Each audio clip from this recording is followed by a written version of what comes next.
আম্মু ছেলেকে বললেন, আব্বু তুমি এখনই স্কুলে চলে যাও, দেরি হয়ে যাবে, ভালো করে যাও। ছেলে বলল, আম্মু আমি এখনই স্কুলে যাচ্ছি, দাদার সঙ্গে দেখা করে। দাদু দাদাকে ডাকল, দাদু দাদু দাদা একটু অপেক্ষা করুন, আমি যাচ্ছি। দাদু বললেন, আরে নাতি তুমি কোথায় যাচ্ছ, একটু বলো তো, কেন দেরি করছো?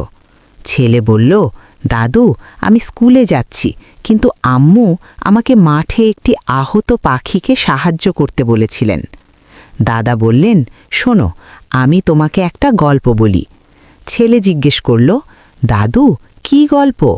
দাদা বললেন, জীবনের ছোট ছোট কাজই একদিন তোমাকে বড় করে তোলে। একদিন আরুণ স্কুলে দেরি করল, কারণ সে মাঠে একটি আহত পাখিকে সাহায্য করেছিল। দাদা বললেন, দেখো ছোট ছোট ভালো কাজই একদিন তোমার জীবনকে বড় করে তুলবে। এই ঘটনা যখন ঘটেছিল তখন আরুণের মনে অনেক প্রশ্ন উঠেছিল। দাদা তাকে বললেন, নাতি ছোট ছোট সহানুভূতি আর কাজই একদিন তোমার জীবনের গতি ঠিক করে দেবে।